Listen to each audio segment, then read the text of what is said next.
The sky had not been blue in years. When I first learned that, it came from an old photograph someone kept folded in their pack. A washed-out family portrait under a summer sky, smiling faces that didn't know what was coming. Now the sky is the color of slow metal, a bruised, permanent dusk that sits heavy on the world. Sometimes it glows faintly like embers. Sometimes it boils with acid clouds and spits down rain that burns the skin. Weather no longer follows seasons.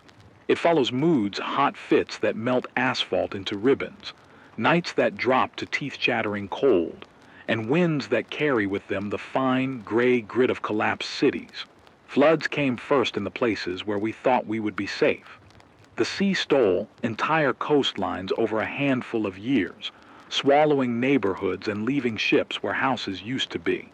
Then the rain stopped for months at a time, and rivers became fault lines of cracked clay, their beds white with salt and rust. Wildfires learned to run like a herd, jumping highways and tearing across suburbs, until even memories of green felt like a foreign language. In other places, ice that had kept the world honest for centuries dissolved and left the land unstitched, raw permafrost turning to mud and stinking of things long buried. Cities, once proud and loud, are patient ruins now. I walk streets where glass used to glitter and find only the skeletons of glass and steel, office towers with their spines exposed, subway mouths gaping and choked with the detritus of hurried exits, malls that smell of mildew and old plastic. Landmarks are strangers. The river that used to cut through downtown is a canyon of cracked sediment. The bridge that ferried thousands a day hangs like a broken spine over nothing. The Ferris wheel in the old waterfront park swivels slowly on a wind that never sleeps, its cars empty and swinging like the hands of clocks that stopped keeping time. There is a sameness to the destruction, a repeatable pattern. First the infrastructure fails, then the services, electricity and clean water and trash collection, and finally the things that bind people in ordinary life. Post offices became places where people traded canned goods, libraries became maps of a world nobody trusts, and hospitals turned into mausoleums where the sick were left with the husks of their records. The government, when it mattered, folded in on itself like an embarrassed animal. There are rumors of centralized seats of power that still exist, command centers sealed underground, the occasional convoy that moves with a military precision that smells of old authority. But most of what we knew as institutions either splintered or became something else. Militias that call themselves protectors and act like predators, churches that repurposed their sanctuaries into supply caches, and scientific outposts that became hermit laboratories for those who kept their wits and their instruments. Survivors organize in small, ugly constellations. We have communes that try to run on rules and rationing, small grids of solar panels, and careful gardens dug under tarps. We have marauding bands that harvest what they need from the living by force. Between them are the loners like me, who keep a light on in a radio booth or a kitchen and trade information for a little company. Scavengers are the new economists. They trade repurposed batteries and medicine, canned food that tastes like metal and memory, and stories about places with water. Sometimes the stories are true. Sometimes they are currency. Institutions that relied on trust have become myth or rumor. The postal system exists only as a term, mail as poetry. The financial systems collapsed into barter. Schools are mostly what we teach in whispers. How to filter water with charcoal and sand. How to stitch a wound with thread taken from an old shirt. How to read the sky for a storm. What survives are the tools that can be carried and the knowledge that can be shared with a whisper and a lesson. Nature is not the gentle figure of old books. It has weaponized itself into extremes.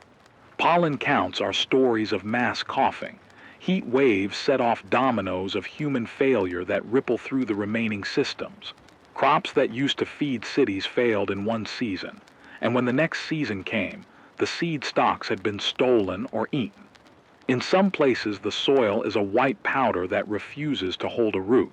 In others, mold moves through food storage like a quiet thief. Clean water is worth more than gold because it is more rare. We collect it from cisterns lined with plastic, and from wells whose pumps we can repair only with scavenged parts and patience. Even the animals have changed. Some species flourished in the new chaos and now roam like opportunists. Others are gone, their bones blinked clean in the dust. Cities host strange communities of feral dogs and crows who watch with intelligence and hunger. Where once parks were for weekend picnics, they are now places to hide or to make new kinds of farms, guerrilla gardens under plastic sheeting, tended by hands that have learned to be gentle and cautious all at once. What terrifies me more than the ruined skyline is the slow unspooling of certainty. Laws are suggestions in many places. Trust is a fragile currency. You can plan a route to get food, but you cannot plan a route that will survive the weather, or a route that will keep a group of desperate people from turning on one another when the last water can is down to an inch. Every plan carries the weight of contingency. Every human face you meet is full of history you cannot read at a glance, the grief, the bargains made, the kindnesses given as quiet bribes. And yet amid the rust and the ash there are still small arrangements of defiance. A row of jars with seedlings in them under a cracked skylight, a neighbor who traded a bolt of fabric for a set of clean bandages, a radio voice that comes on at sunset and says, simply, "This is Station K, we're alive." Those acts are fragile and they will be crushed if we stop tending them. But they exist. They pull at whatever is left of human stubbornness.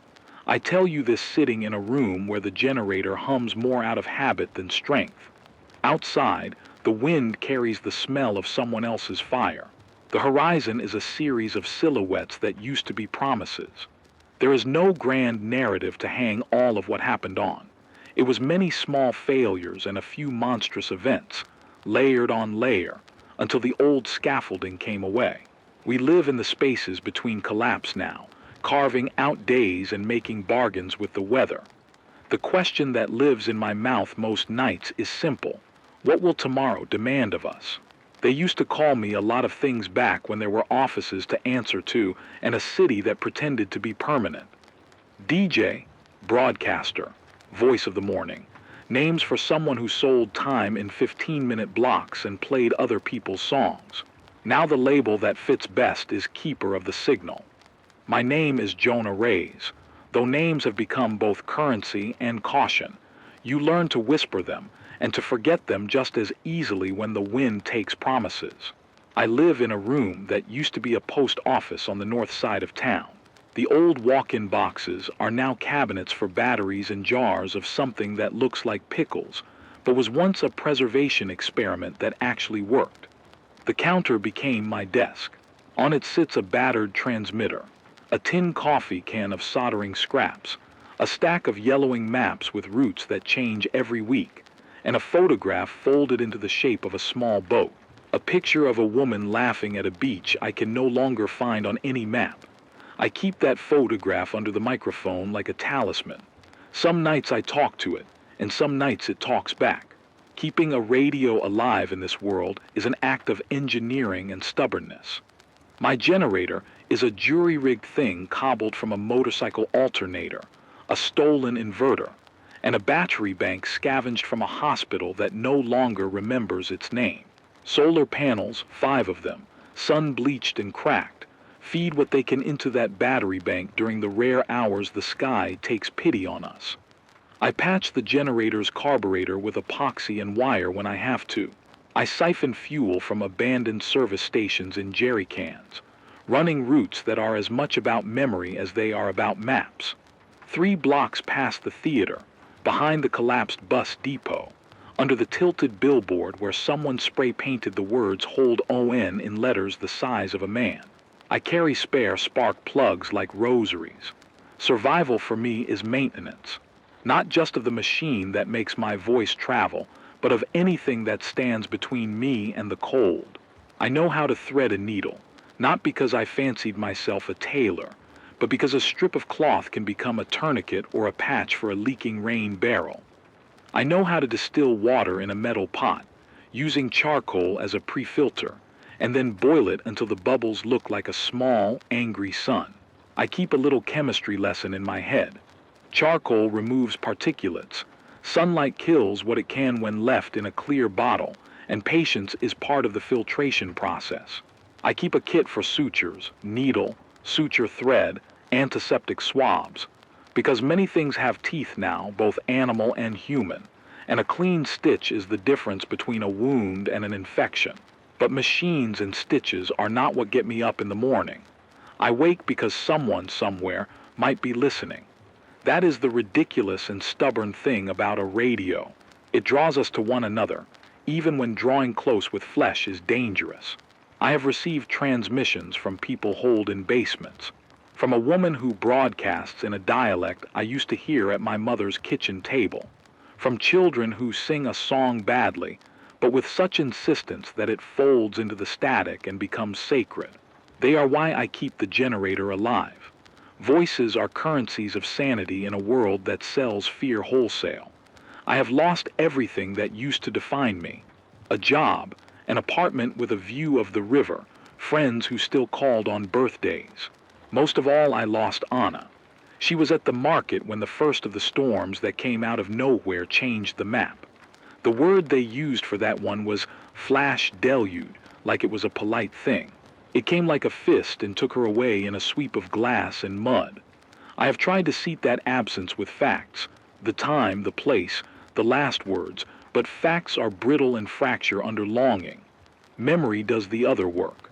I remember her hands turning a jar lid, the way she'd hum off-key while she cooked, the way she made a joke at 3 a.m. that laughed away a neighborhood's tremors for a minute. I keep the memory of her like a secret most people would rather not know. It is both payroll and prison. Grief taught me other skills.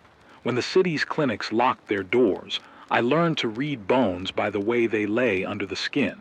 When the stores were gone, I learned to read the seasons, such as they are, and where moss hides clean water. You learn who to trust by what they do when there is nothing to gain. I have been betrayed by kindnesses that turned into claims and by gifts that were anchors. But I have also been salvaged by mercies that came without expectation. I remember a woman named Pillar who traded me a loaf, baked to leather perfection for a length of copper wire that powered my transmitter for another week. She told me, listen, and we don't die alone. She was right.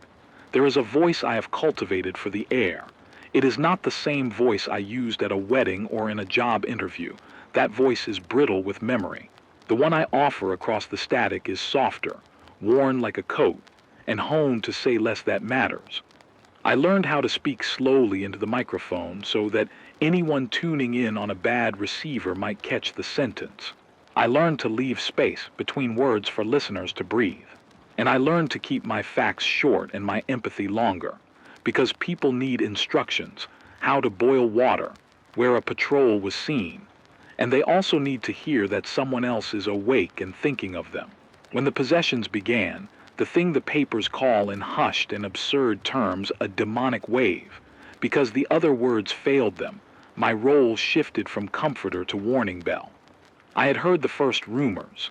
People behaving like they had swallowed knives, eyes that were wrong, too pale or too black, voices inside houses answering when no one spoke. In my booth, I had to learn a different kind of protocol. We made signals, 3 short bleeps for stay inside, a low tone for danger on the road, and a long, wavering whistle for help. I curated the information because in a crisis misinformation moves faster than truth. I learned to ask callers 3 quick things: where they were, what they saw, and whether they were alone. Those 3 data points saved lives. Those days are the reason I sleep with my boots within arm's reach and a crowbar under the mattress. I have walked into places where the air smelled like ozone and human sorrow, where families had barricaded themselves only to discover that one of them had changed and would not come back. Those scenes are etched not as images but as textures, the scrape of a shovel on concrete, a child's toy in a puddle of static, a woman's whisper that suddenly carried the cadence of 2 voices. You make rituals to keep your head from splitting. I tie a knot in a length of rope every night for no reason that anyone could explain other than the comfort of repetition. There is also practical cruelty in this life. Supplies are finite and so are loyalties. I have turned away people with hollow eyes because we had 1 can of peaches and 3 people to feed. I have kept a secret, a small seed bank I saved from a university greenhouse before the papers stopped updating their weather reports. I keep it in a shoebox lined with wax paper, and I tell myself it is for the morning when we are fewer and stronger.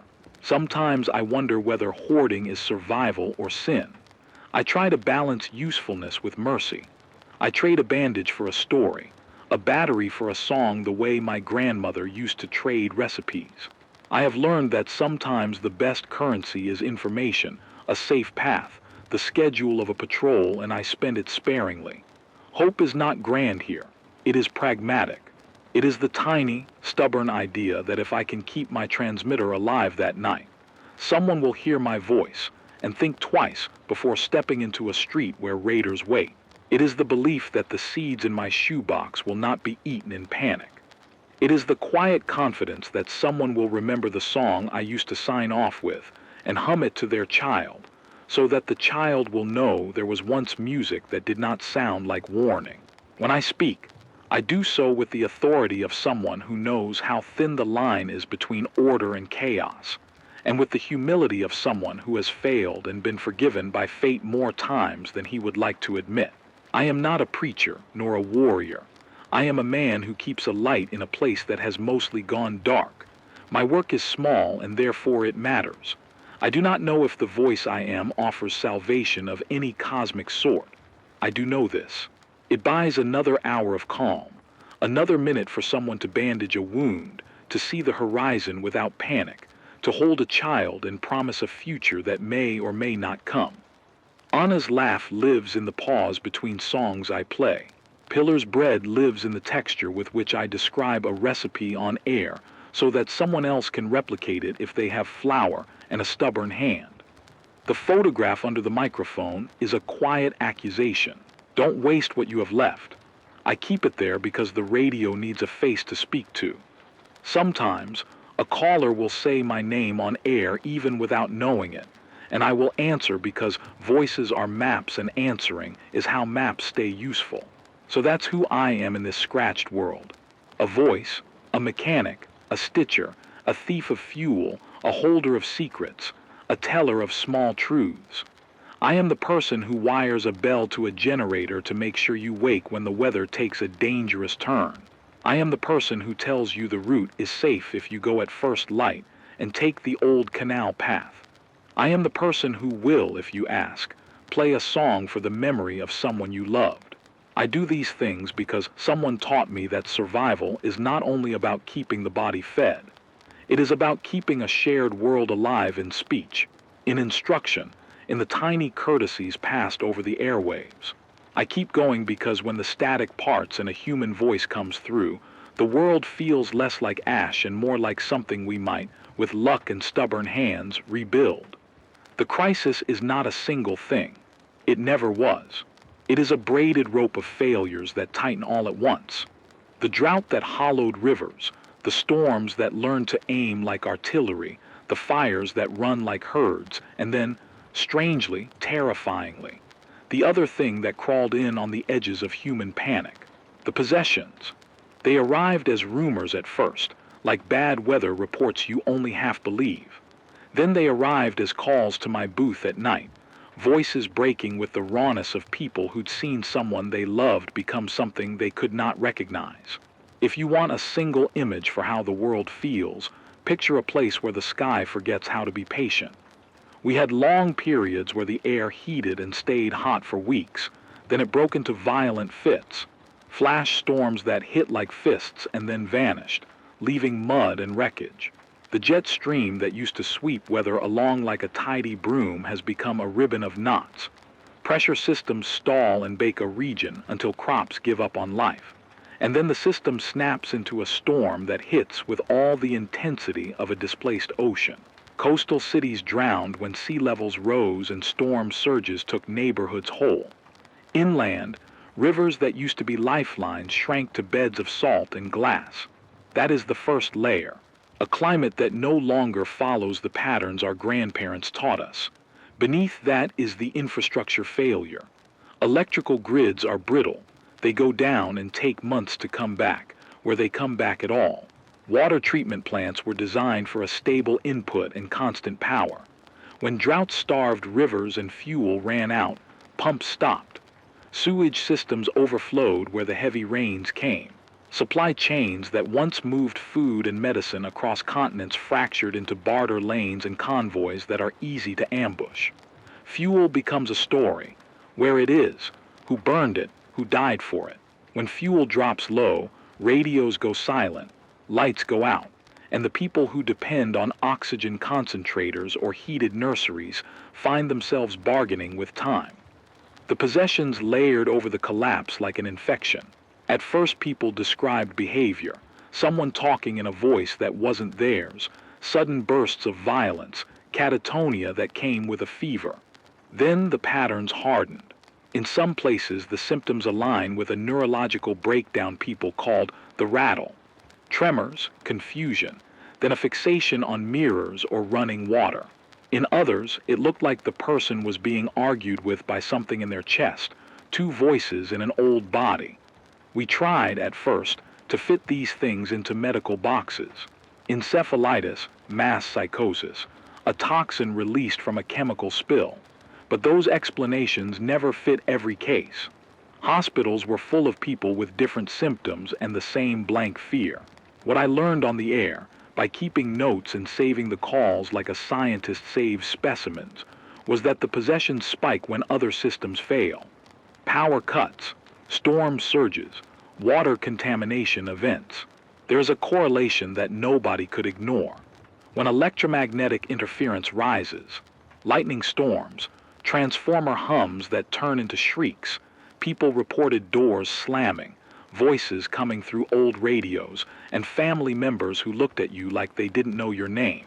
Whether that is environmental stress triggering neurological collapse, or something else, is something the world has stopped arguing about in polite terms. We call it the wave because it feels like the sea. Sometimes a small breaker, sometimes a wall. Survival gets harder every day because the boots on the ground math is against us. Here are the numbers you need to hear, even if they make you dizzy. Food stocks are measured now not in months but in days for most communities. If you are feeding 5 people on a reserve of 20 ration packs, that reserve is gone in 4 nights if nothing new arrives. Water is worse. 1 clean liter per person per day is the absolute emergency minimum for drinking. Hygiene needs, washing hands, cleaning wounds, double that if you can spare it. Most of us cannot. Fuel, petrol or diesel, runs our pumps and our generators and our vehicles. 1 jerry can will keep a small generator running for an hour or 2, and a convoy that burns 10 jerry cans on a round trip is a convoy that will not return unless it can scavenge more. Those aren't elegant statistics. They are the arithmetic of living on hairline margins. We tell people on the air how to stretch those margins. Practical, not preachy.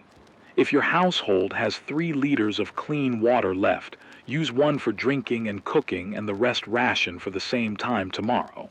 Use sterilized cloth and a pot to collect condensation and distill it. Boil for 1 minute after it reaches a rolling boil to kill most pathogens. 2 minutes at altitude if you have to. Filter through a cloth and then through sand and charcoal if you can. Charcoal will trap particulates and some odors. If you have bleach, the rule is 10 drops of household bleach per liter of water and wait 30 minutes. If you have no bleach, rely on boiling and sunlight. Leave water in clear bottles for 6 hours in direct sun to let UV do what it can. But do not rely on sunlight alone if you suspect chemical contamination. Food procurement is improvisation. Protein takes priority. Eggs, beans, preserved fish.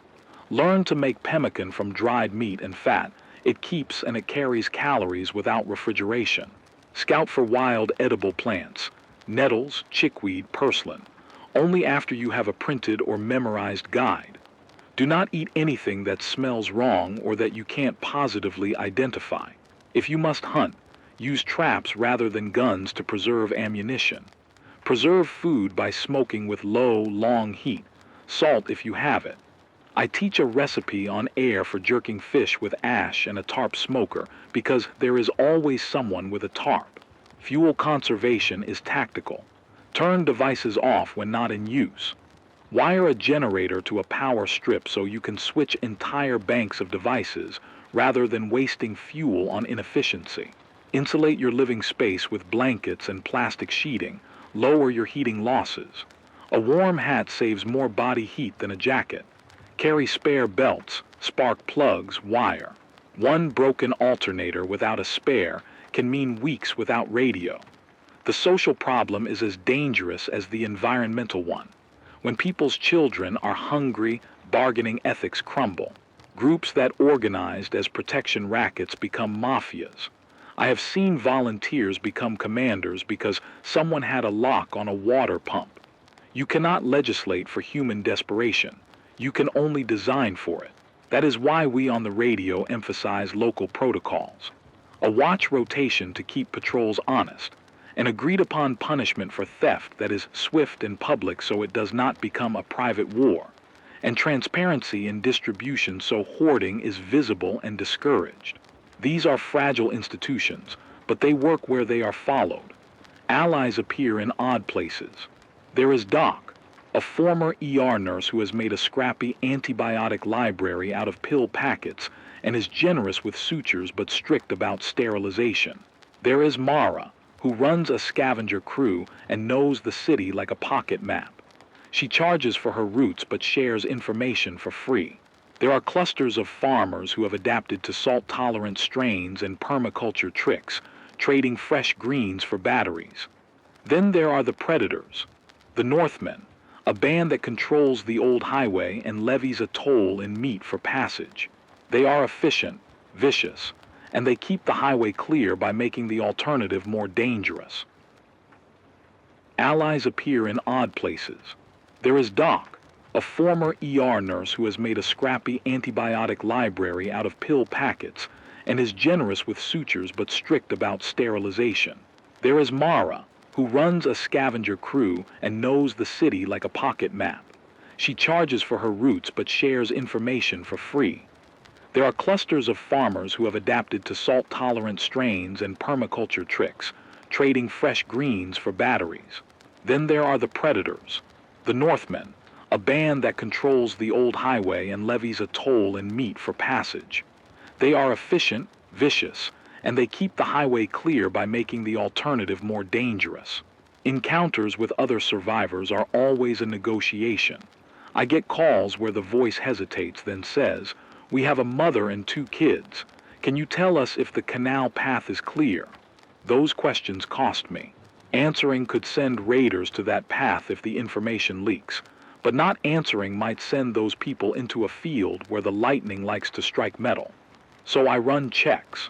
Cross-reference the last 3 callers from that area, listen for background noise, are there generator hums, dogs barking, and ask for landmarks. We developed code phrases. The clock at the corner means patrols seen. The blue tarp means raiders camped downstream. On air we give calibrated guidance. Go at first light, travel in groups of 3, keep metallic objects packed away from your chest to avoid lightning scatter. It is imperfect, but any information is a weapon against randomness.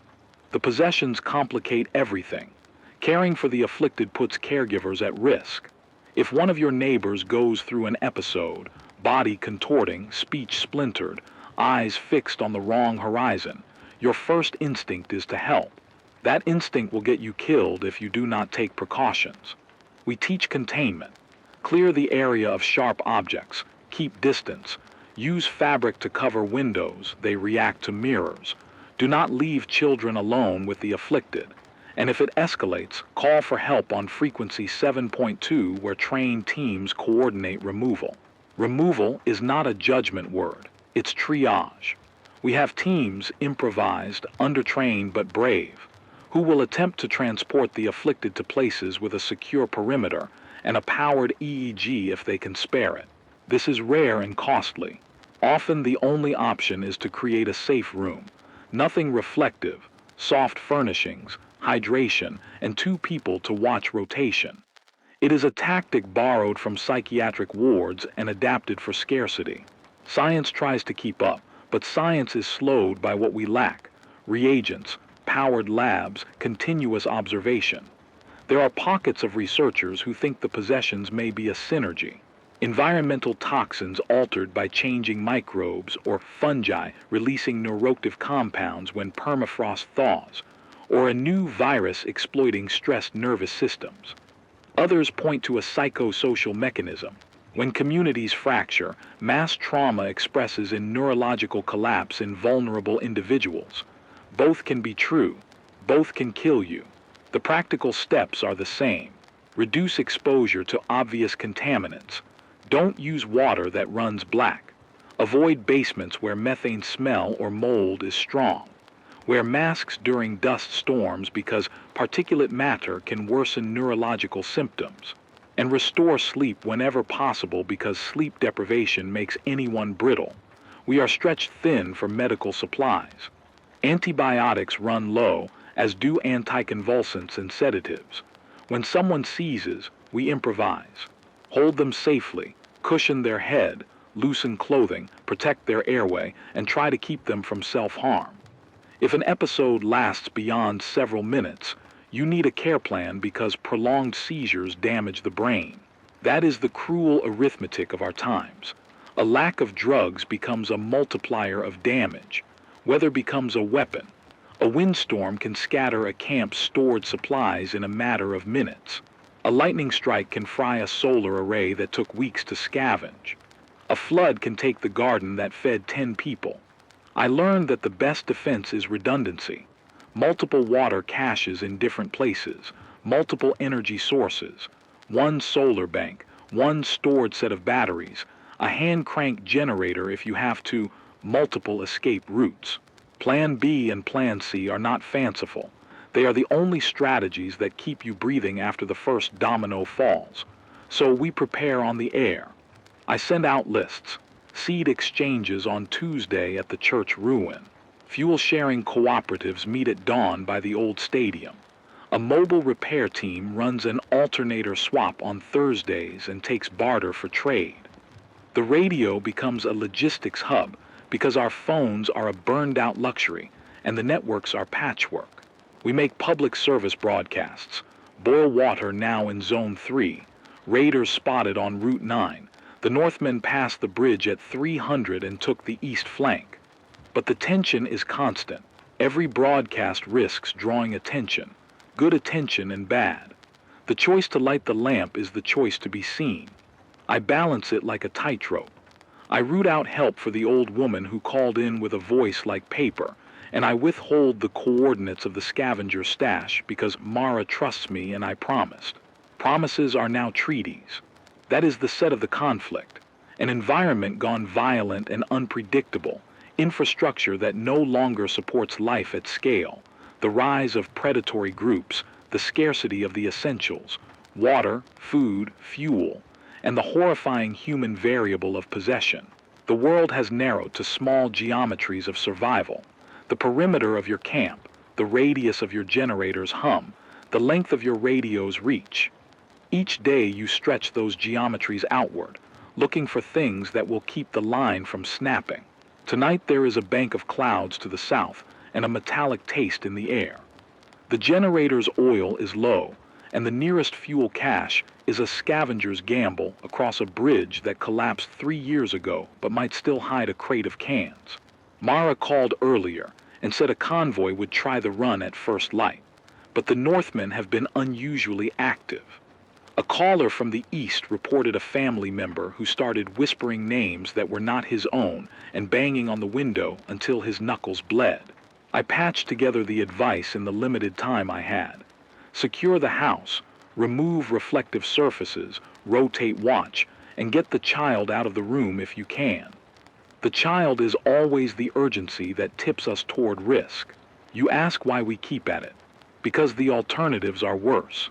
Because without a shared signal, a human voice across the static. There is no coordination, and without coordination the smallest shock becomes lethal. The crisis is a pressure that keeps rising, squeezing the soft parts of humanity. We answer with logistics, with triage, with code phrases and seed banks. We answer by being small lights that refuse to go out, and by teaching how to patch a generator with a shoelace and a prayer when you have to. There is no single hero here, no deus ex machina scientist tucked with the cure. There is only a network of people who remember the rules of machines and the rules of mercy, and who dare to share both. Tonight the wind tastes like iron. The wave is moving inland. I set the microphone, tighten the carburetor clamp, and speak into the dark. Station K, this is Jonah. If you can hear me, hear and answer. We move at dawn. They say the valley holds a rumor like a wound you can't stop picking at. People call it Blue Well, half a map, half a prayer. Some say it's an old desalination plant out by the coast that never stopped running, a ghost machine fed by tides and a forgotten contract. Others say it's a buried aquifer beneath the hospital ruins, a cavern of cool water the engineers missed when they drew the maps. Mostly, it's a story people tell when the sky is low and the generator sputters. If Blue Well exists, then the arithmetic of hunger and thirst tilts back in our favor, if only for a season. And if it doesn't, then the story is a blade that cuts the same way hope and betrayal cut, deep and clean. I start the night with a broadcast like all other nights. The weather, the watch rotations, the barter meet at the theater ruin, and a small list of technical tips. How to jury-rig a fuel pump. How to tell if a water source is saline by tasting a drop and testing for a quick wrinkle on your tongue. Then I play a chipped record because the static settles better when there's a song between the news and the pleas. At 02:17, a voice thin as a wire comes through on the call-in line. Jonah, it's Marco, near the old freight depot. We saw them. A convoy, blue tarps, 6 trucks. They had bottles marked with the desal plant logo. They left a marker, 3 stones in a triangle on the north face of the bridge. They left 2 men asleep under a sheet with a radio in their hands. They spoke your call sign. They're coming. My hands remember the checklist. Confirm, triangulate, advise. My head is slower tonight, asleep at the edges. I ask the caller the mandatory 3. Where, who, are they armed? Marco answers like a man who has already decided to run. They're heavy, guns. They make the children hide. They say if you're not on their list, you don't get water. A convoy with cans stamped Desaltico is a problem in 3 ways.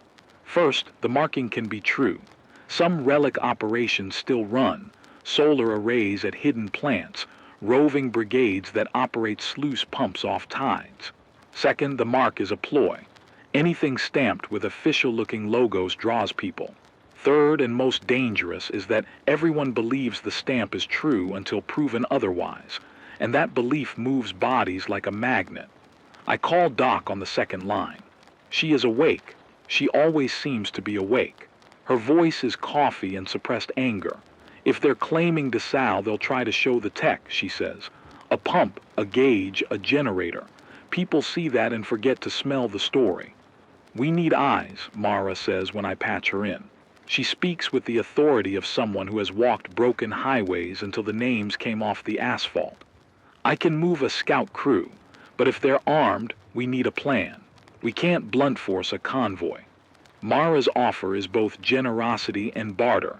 Help us, and we help you with the run to the Southern fuel cache. Her codependence with the community is practical. She keeps routes open in exchange for radio intel. The tension turns physical that night. 3 knocks at my door, soft, careful. A child's voice whispers, Jonah. Is it okay to come? I open the door to find 2 teenagers with dirt under their nails, and a woman with a bandage wrapped sloppily around her arm, Pillar's daughter's face. They burned the garden, the woman says. The Northmen took the pump. It's the same old pain in a new room. Mara organizes a small escort for them to come inside. We take them in not because we have abundance, but because we refuse the arithmetic of leaving a face at the door. Word spreads because that's what words do when the air is hungry. Bluewell becomes louder. A caller says he saw a map with Bluewell scrawled in oil on the inside of a truck's door. Another says a man in a convoy sold canned vegetables at a market yesterday, and the tins tasted like salt but not the bad kind, the kind that promises a machine and not a mirage.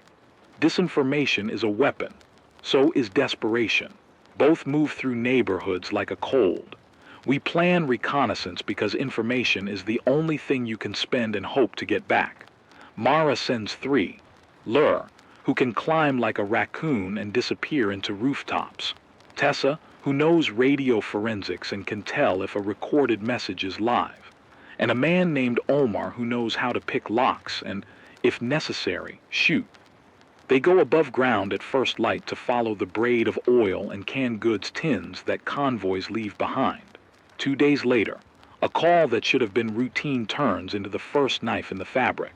The scavenger run to the bridge returns and brings with it blood, 3 missing boots, and a story that is not easy to tell on the air. There's an ambush point, Lur says over the patch. They know the minds of the road. They set pit stops. They put the children under tarps like shields. They don't speak their names. His voice is made of the tired. He says the convoy sleeps with radios tuned to the public frequency and listens for anyone who broadcasts a route. This is how they trap. We adapt fast or die faster. I set a new rule for broadcasts. Never give exact departure times, never confirm routes publicly, and always use code for places. The clock at the corner becomes a code for a blockade. The blue tarp becomes men with guns. We move to a lower power setting at dawn to avoid triangulation.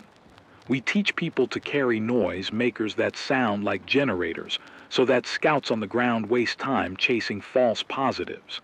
Mara organizes decoys, broken SUVs with a single blinking light that act like beacons.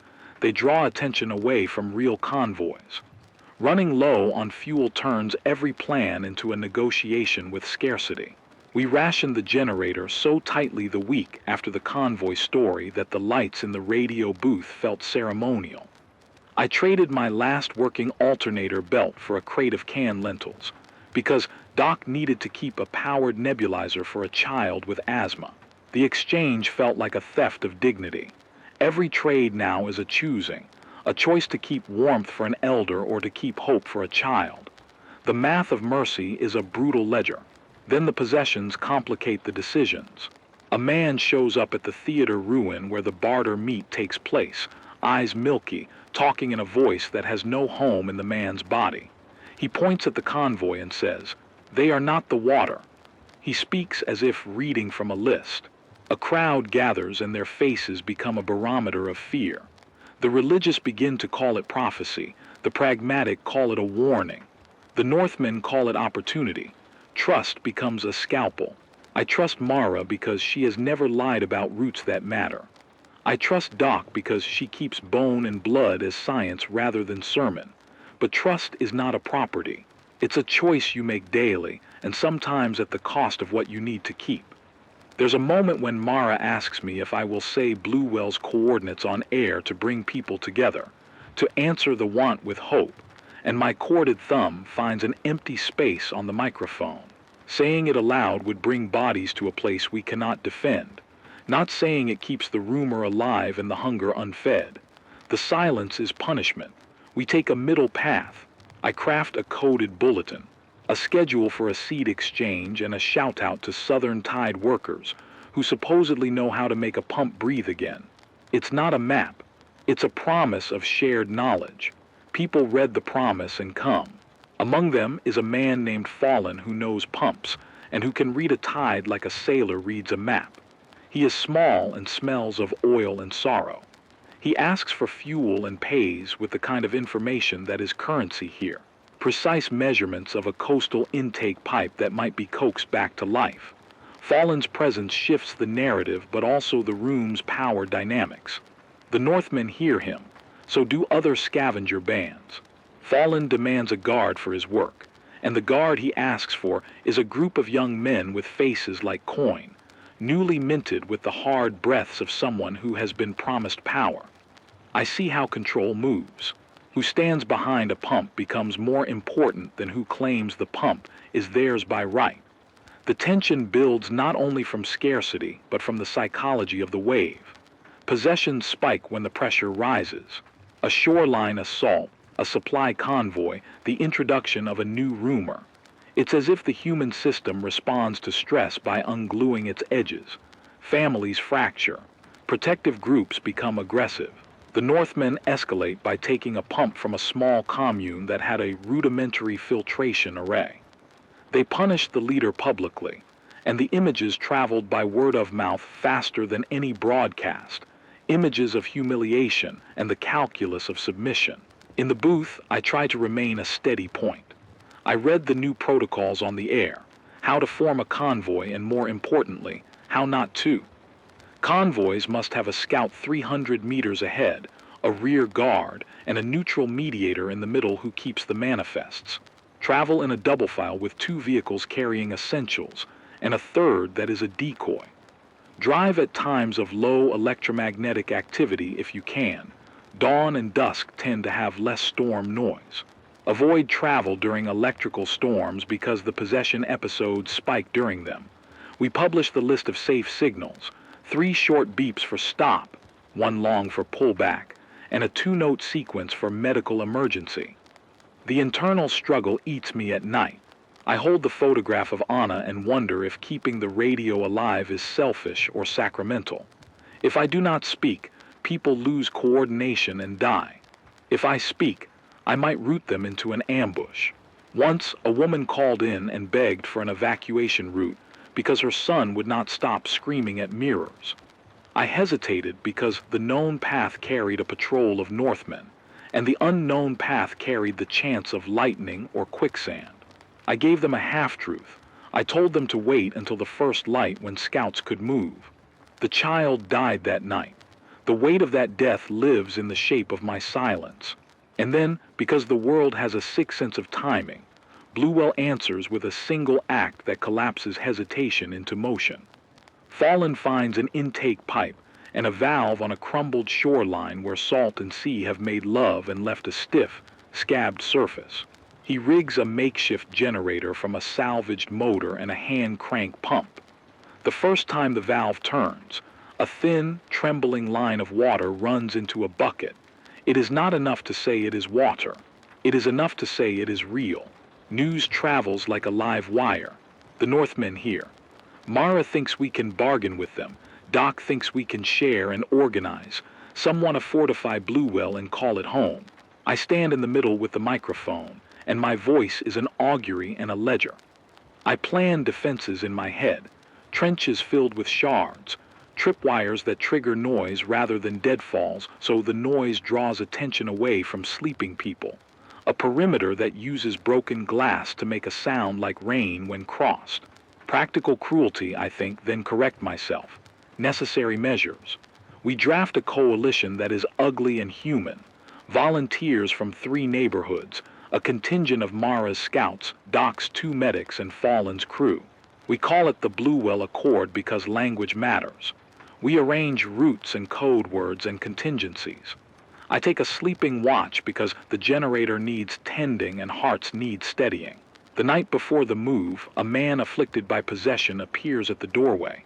He speaks with a voice that both is and is not his own and says, "Water will not save you." He laughs. No, not laugh. It's a sound like a stone hopping across a tin roof. We do not know whether to treat him as a prophet or a danger. He is both. Some want to bind him simply because he frightens children. I go out and sit with him on the step. He smells of salt and oil. "What do you see?" I ask because asking is one of the last tools we have that equals mercy. He looks at me with 2 pupils that seem to fight a tide. "The wave," he says. "It rolls not to drown but to sort. Whoever rides it will learn how to survive its push. Whoever fights it gets broken." His words are useless and piercing. We leave at first light anyway. We cannot be ruled by prophecy on a night when the pumps might be coaxed to life. The convoy forms like a beat-up hymn. We tie our packs. We check for seeds. We strap spare belts. We give the code. If you hear 3 short beeps, disperse and rendezvous at the market. If you hear a single steady tone, regather. We move out. The road is a memory and a promise. The rising action is not a single thing. It is a build of fear and planning, of hope and armor. The world presses in with fire and thirst, with raiders and rumor, with the unquiet souls of possession and the quiet arithmetic of dwindling cans. When the first shot rings out, it means the world has chosen to make its laws by gunfire again. When a child cries, it means the world has chosen mercy in a moment and brutality in another. We are in motion now, and every step forward is a question. Trust is a gamble you make with the lives of other people. Hope is a currency you spend in the belief that somebody else will honor the debt. I hold the radio like a heart between my hands and speak into it as we go. Because if nothing else, a voice can carry the map of where we have been and where we might go next. The rising action has torn the map into pieces, but it cannot unmake the act of speaking. We keep moving. We keep asking. We keep hoping. The morning the world decided to show us what it meant by turning. The sky was a bruise threaded with lightning before the first convoys even rolled in. I woke to a metal taste in my mouth and a hum under my feet that felt like something trying to remember a tune. Fallen called at 03, 04, and his voice was too bright, the kind of bright that smells of fear. "They're close," he said. "We've got valves open, water in the settling tanks. Just make sure the channel's clear." Outside, the city sounded wrong. Not the usual animal noise of rats and crows, but a layered sound like someone had left a radio on in a room full of clocks. A distant motor, a dog that barked 3 times and then went silent, and under it all, the low machinery sigh of the pump breathing for the first time in months. I put my hand on the metal case of the transmitter like you might on a sleeping thing, and for a second I was back at a prom in a different life, my fingers sticky with soda. Someone's laugh at the edge of a song. Memory is a traitor in the best of ways. Mara's scouts reported the Northmen had 3 trucks and 4 pickups, black tarps and shadows where faces should have been. They moved with the arrogance of people who had convinced themselves of inevitability. But there were also other bodies, families, migrants from the south with eyes like small moons, a line of people who looked like they had been praying all their lives and had forgotten the words. Bluewell's margin had pulled together a crowd because when water worms into possibility, the hungry come from every vector. Then the possessions started to flicker through like bad reception. The first was a man near the intake who fell down and began to laugh the wrong way, a rasp that had no humor in it. Then a child who began to repeat Fallen's name like a chant. Fallen, fallen, fallen, as if the name itself could be a tide. I heard the first crack of a rifle at 0613 on the open channel. I heard someone shout the old word for mercy and not mean it. We had plans for raiders, contingencies for theft, protocols for triage. We did not have anything that matched the shape of a sky that hummed and then turned human beings into instruments of panic. The electromagnetic storms were spiking. Charts I'd kept on the wall had jagged peaks. The local amateur radio operator had once called it solar tantrum and then went quiet for a week. When lightning danced in a particular way, the afflicted seemed to take on a new courage, a new directedness. They moved toward machines, toward mirrors, toward water. That is why the choice I made was not heroic in any tidy sense. It was arithmetic and superstition, and the only honest thing left in me. I chose to burn what I had to give others a chance. The plan we had, Mara's plan, Fallen's expert hands on valves, Doc ready with what she had left for seizures, was to move quietly, shield the most vulnerable inside a reinforced shed, run the pump for exactly 2 hours to fill the storage tanks, then cut power and I could have kept my mouth shut. I could have handed over a jerry can or 2 and watched them drive away with the reservation of a man giving a beggar an apple and telling himself he'd done charity. But the possession had already changed the calculus. The afflicted were moving like compasses toward the pump, toward the water. If the Northmen had it and they used it to lure people, we would have created a slaughter. So I did the only thing I could imagine doing. I burned my signal. The transmitter's guts were soldered with a nervous, hopeful hand. I knew the sound it made in the throat of the night. I redirected the power from the broadcast to the perimeter speakers Mara had set up, those battered PA horns we used on market days, and to Fallen's improvised decoy arrays, spinning reflectors rigged on poles, tin cans strung on wires, and 3 clapped-together speakers wired to a battered amplifier. The setup would not fool a trained ear for long, but it would make the pump sound like it was running a mile away. It would make the convoy think the main source had moved. It might buy Fallen 5 minutes. I told no one the full plan. Trust is often spoiled by too many hands. I told Doc the essentials and Mara the timing, and asked Fallen to be ready to cut the valve if the Northmen tried to storm the intake. For everyone else, I spoke in the softened, careful voice I used for weather reports and traffic advisories. "We will move at dawn," I said. "Stay clear of the intake. We'll have a mechanic on site in half an hour." Then I lit the generator's last full jerry can. The smell of petrol is a personal religion to me. It has saved my hands and my breath and also made me greedy. I felt the weight of it like a ledger on my chest. I should have done 1,000 small things differently. I should have kept one more can. I thought of Anna then because that's what grief does when it finds a quiet slot. It fills it. When the speakers came alive, the sound they made was ridiculous and perfect. It mimicked a different pump, the rattle, the click, the rut of a working machine. The Northmen's leader cocked his head like a dog and cursed, and then he sent a squad toward the false sound. People followed. Even the afflicted, pulled by some instinctive gravity, moved in that direction. For a breath, Bluewell's real edge was clear. The tents, the tarps, the children with their ribs like the bars on a gate. We bought Fallen the 2 hours. We bought it with a fuel-scented prayer, and with the knowledge that the last of my battery banks would be reduced to the kind of spare parts people keep hidden in shoeboxes. I stood in the booth and watched the meter warn red, voltage dropping, heat rising. I felt the static in my teeth. I was terrified that the speakers would fail too soon, or the convoy would circle back, or someone would get hurt because I'd lied with loudness. The storm found us like an old enemy. It rolled in over the water and then across the city, a wall that started black at the edges and then peeled back to reveal arcs of white. Lightning traveled not just down but sideways, and the night sky burned like a scraped throat. The afflicted came, first a trickle, then a current. I could hear them at the edge of the field, voices layered in a chorus that made my skin crawl. A man laughing with someone else's syllables. A child counting to numbers that weren't theirs. A woman chanting a prayer in a language that was half her and half something else. Doc moved through the crowd like a priest of a small, desperate cult, offering water, warm compresses, and instructions in a voice that the possessed sometimes heard and sometimes did not. Mara and her scouts ran the perimeter, setting up noise traps and false feeds to keep the Northmen from finding margins.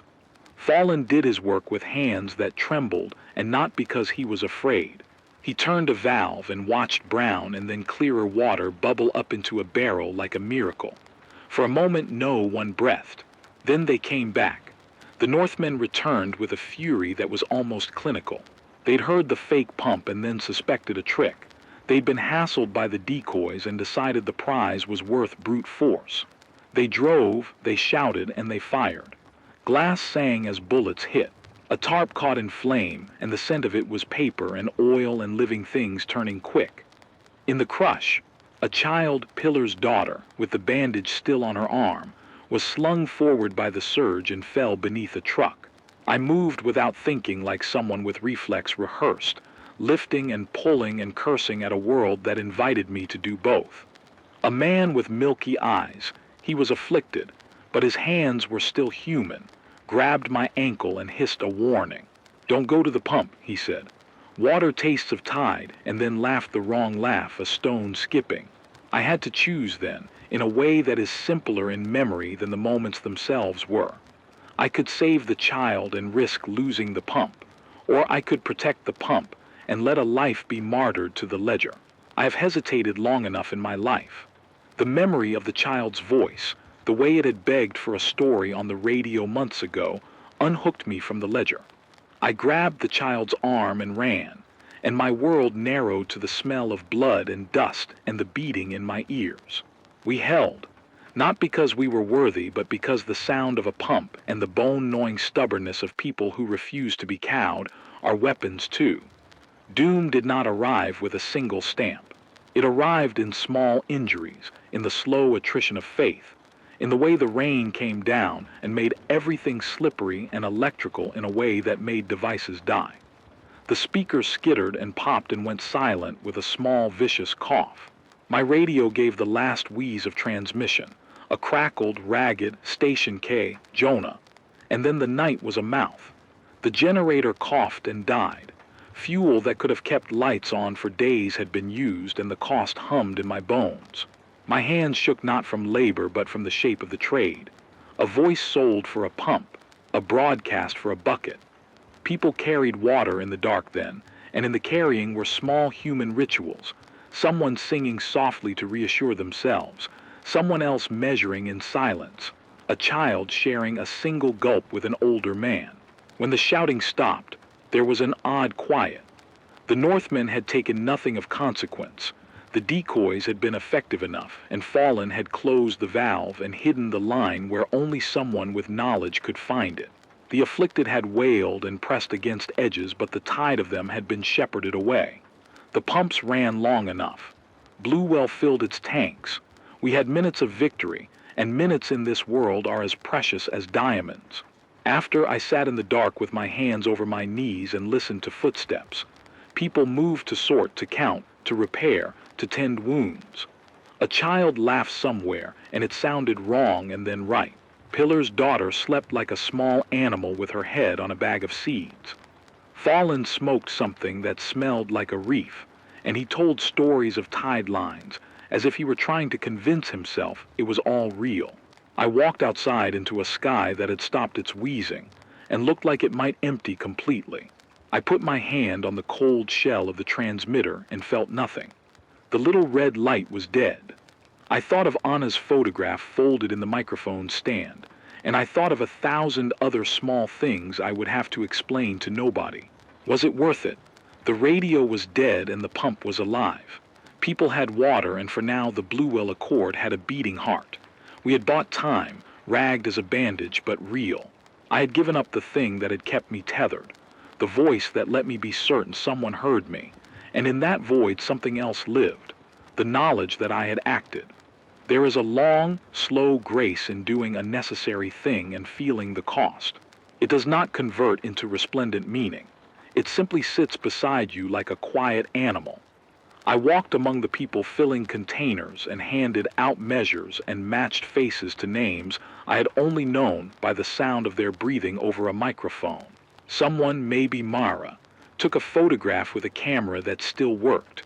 Not an old photograph like the one of Anna, but a new one, of standing bodies holding buckets in the light. It will probably fade, and maybe someone will burn it next winter for heat.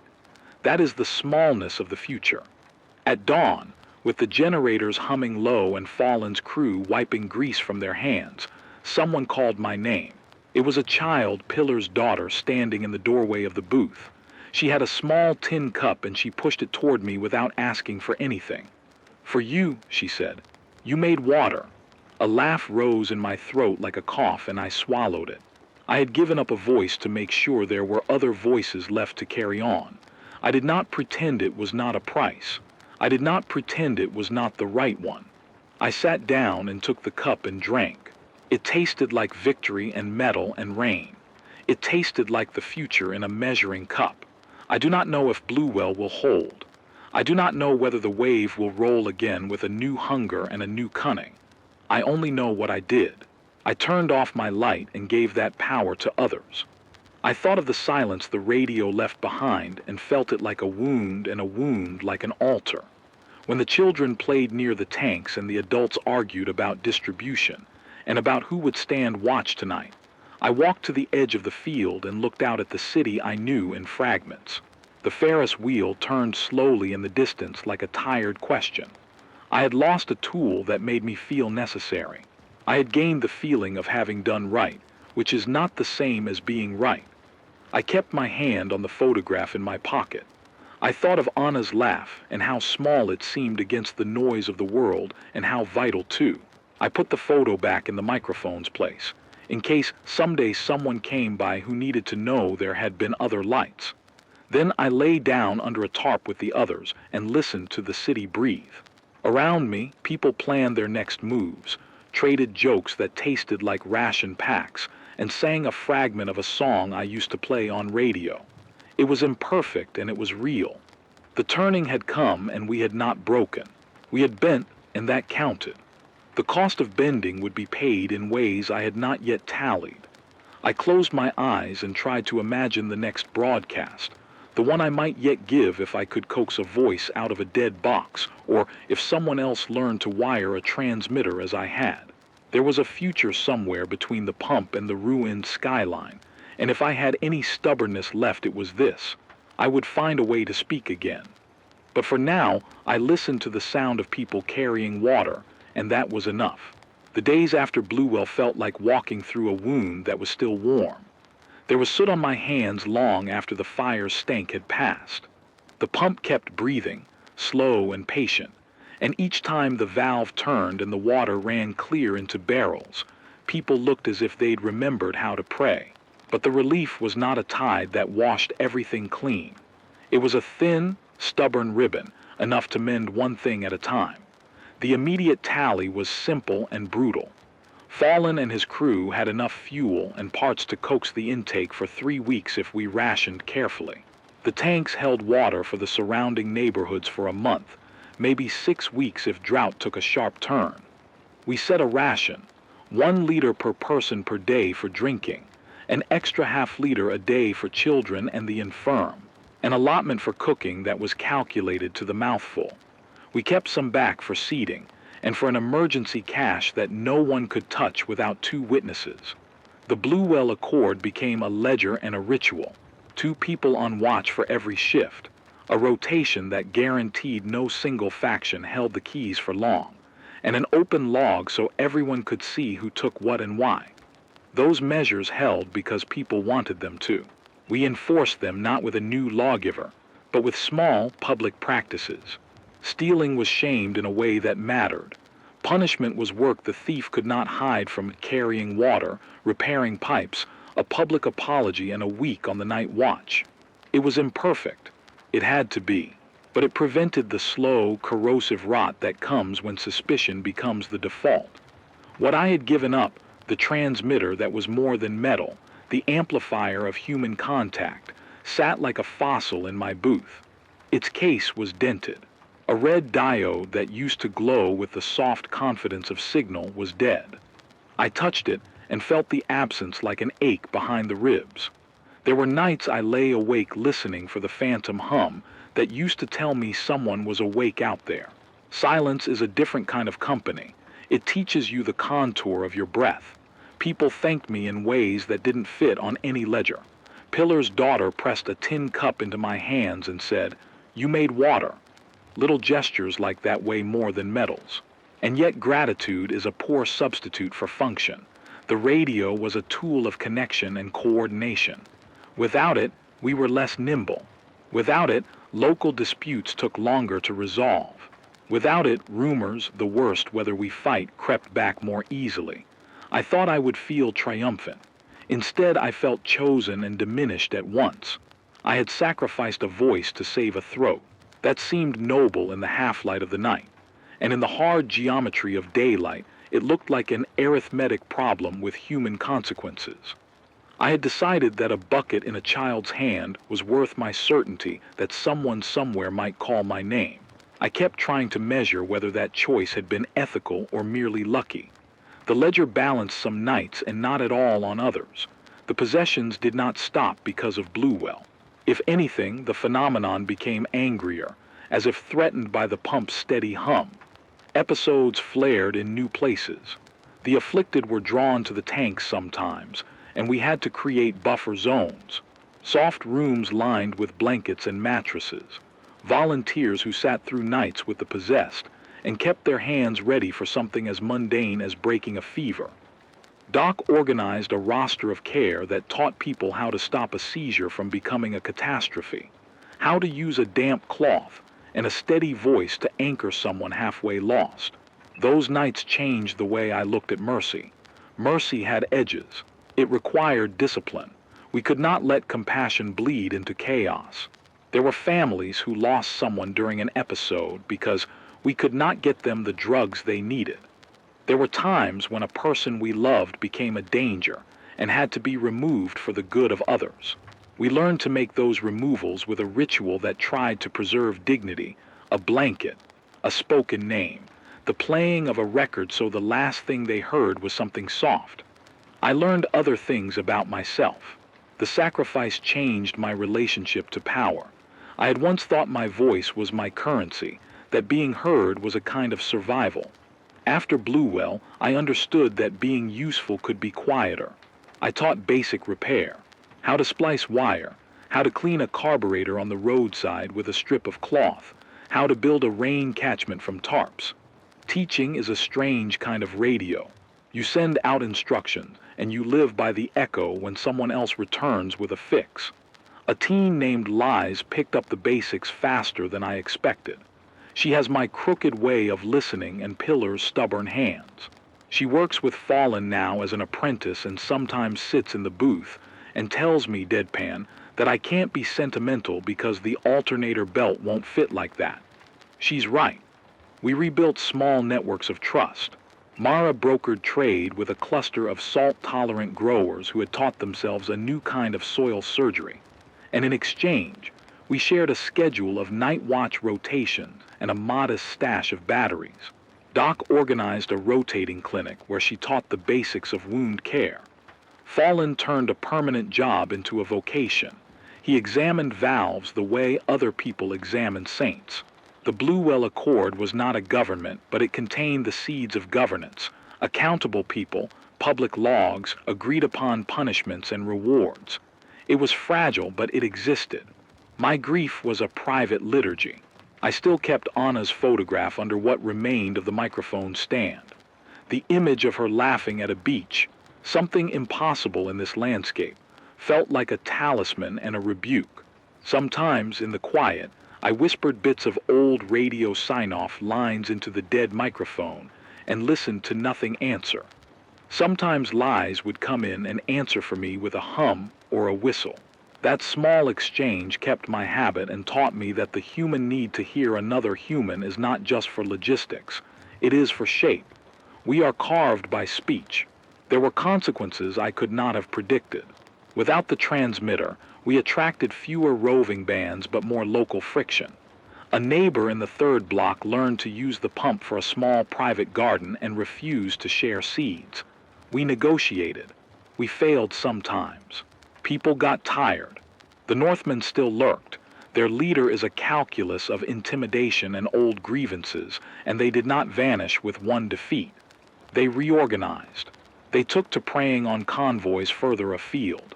Their raids have become less about water now and more about control. Control of routes of information, of the labor that keeps pumps running.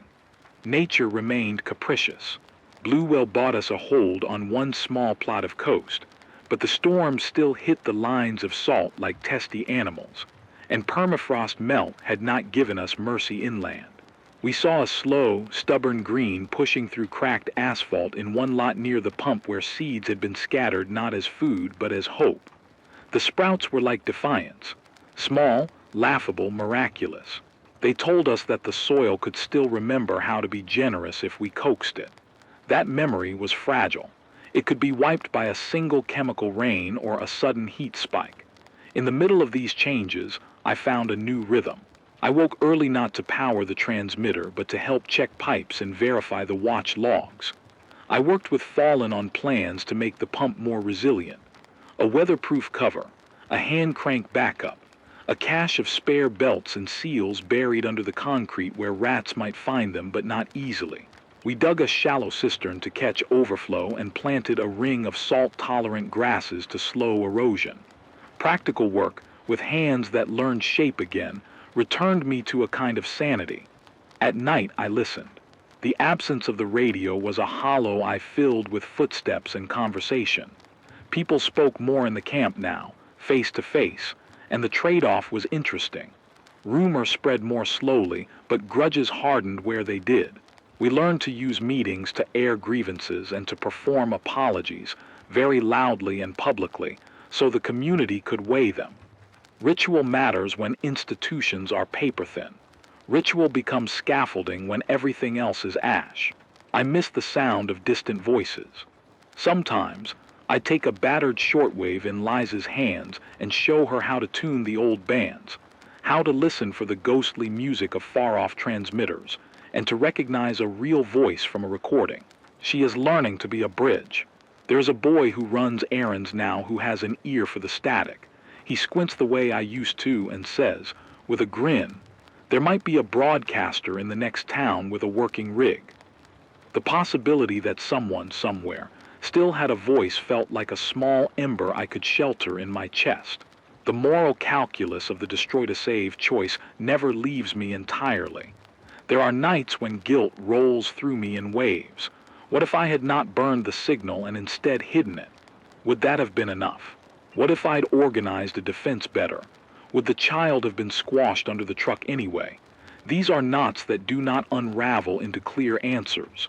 They live inside me as stuttered prayers. And yet, there is a stubborn light I cannot deny. The crowd at Bluewell learned to sing a tuneless song when they waited for water, and it became a map of memory stitched into a future none of us could guarantee. People shared stories of how to make pemmican and how to splice wire. They taught one another to count beats so that a small child could whistle a warning. In the rubble, we found new guilds: water keepers, pipe menders, seed singers. A month after the pump first ran, someone rebuilt a piece of the transmitter from scavenged parts.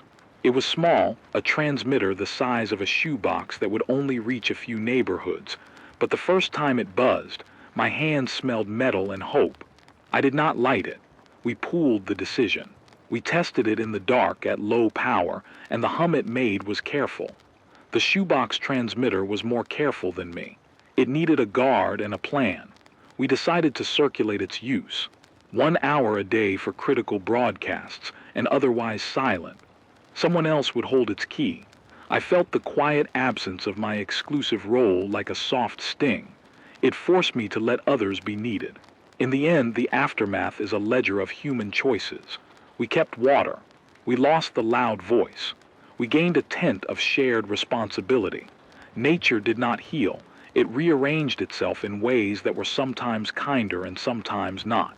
The possessions kept knocking at the edges, and people still fell into episodes. Raiders adjusted tactics, but a small network had learned how to keep a machine alive and a child from dying in the dark. On clear nights, I still fold Anna's photograph and press it to my palm. I whisper a fragment of a sign-off I used to use, and Liz answers from across the room, sometimes with a joke she heard a man tell by the pumps, sometimes with a humming that matches the cadence of the waves. The world did not reset. It never did. But we found ways to live inside the new shape of things, in rationed leaders, in sewn belts, in children taught to listen for danger. I do not know what will come when the next storm hits, or when the Northmen decide to try again with more cunning. I do know this. We learned to make choices where before we had only reacted. We learned to share authority, to make rituals public, to teach tasks and forgive mistakes. We are smaller than the old world and in some ways more honest. Tonight, as I write this by the light of a lantern, Pillar's daughter is asleep in the corner with a small smile like easy rhythm on her face. Fallon is repairing a valve that will probably leak again in a month. Mara is arguing with a farmer about seed swaps. Doc is asleep with a map of wounds still in her lap. Liz knocks at the door and asks with the bluntness of youth, "When are you going to get your voice back, Jonah?" I fold the photograph and slip it into my pocket. I do not know. I refuse to say never. The cost was heavy, but it bought us time. Time is a currency I can spend wisely. Time can teach us to be better stewards of what we still have. So I answer, honest and small. Soon. We'll make a plan. When I try to sum up what happened at Bluewell, the sentence slips every time. There is no tidy moral, no clean ending that fits into a sound bite. There is only work done by tired hands and a long list of small mercies counted like matches. One for the pump, one for a child saved, one for a night without gunfire. We bought time. We did not buy safety forever. That distinction matters more than you might think. Hope here is a narrow thing. It fits in a tin cup. It sits under a tarp. It is a seed in wax paper tucked in a shoebox. It is the hiss of a pump that for a few clean hours makes people look at one another as if the world might still listen to kindness. Hope is fragile because it depends on so many brittle things. Belts that break, people who sleep at the wrong hour, storms that come early and angry. But fragile is not the same as negligible. Fragility asks for tending. My work now, and the work everyone took on at Bluewell, is tending. I have learned that action is the language hope understands. It is not enough to speak about change over the air. You have to bring the parts that make change possible. You have to trade words for belts when a child needs an inhaler. You have to teach another person to solder so a transmitter can live on in someone else's hands. After the pump ran, we did the hard, mundane labor of making the small victory sustainable. A rota of watchers, a buried cache of spares, a training list for apprentices like Lies who can make a carburetor sing. Practical hope is organized hope. We also learned the cost of visibility. My radio was a light that invited both mercy and menace. I burned that light so others could drink. That choice is mine, and it bears on me like a weight I can set down only in the act of further service. I am not healed of the ache. I am carrying it with intent. I teach now because sharing knowledge spreads risk and spreads resilience. When someone else knows how to fix a pump, the network is less likely to snap when one person is taken or lost. The possessions keep arriving in fractured waves. They do not obey logic or decency. They are a human catastrophe layered on top of an ecological one, and there are nights I hear them in my sleep. A voice that is not a voice, a laugh that splits like glass. We have built protocols, soft rooms, rotations, seizure care, buffer zones, and they save lives. But they do not cure the root. They only make the root manageable for a time. We are learning to live with a problem that will not be solved by a single invention or a single savior. If I take anything from these months, it is this. Survival in our time is an architecture of small agreements. We made a code for the pump. We agreed publicly what counted as theft and what counted as necessary survival. We taught each other how to measure water strictly and to mark the logs so a ledger of need existed in public light. Those small civic acts scale. They keep people from turning need into war. They do not eliminate cruelty, but they blunt it. I have also learned about mercy's limits. There are choices that do not have good outcomes. There will be moments when the calculus is ugly. Do you give the last bandage to the elderly woman who has lived a life already full, or to the 12-year-old who has a future that might include children? We argue about these things in public because secrecy breeds suspicion. We make the best choice we can, record it, and let the community weigh it. Sometimes the community forgives. Sometimes it does not. That is the reality of rebuilding ethics without institutions that used to make such choices by committee. As for me, what changes in a man who burned his voice to keep water flowing? I am quieter by degree and wider by patience. I used to think my purpose was to be heard. Now I am convinced my purpose is to be useful. That shifts a man's center. Where I once measured my worth by how many listeners tuned in, I now measure it by how many hands I taught to splice a wire or to check a seal. I find my face in the morning in the faces of apprentices who pick up what I left behind and make it theirs. Do I regret burning the transmitter? Sometimes, in the thin hours when silence keeps you company, regret tastes like ash. But mostly I feel the simple satisfaction of having acted when action could matter more than words. Words have their place. The radio will come back in time. For now, the pump's hum is language enough for the people whose children would otherwise have no water. The future is not kinder or meaner because of Blue Well. It is simply honest. It will keep testing boundaries.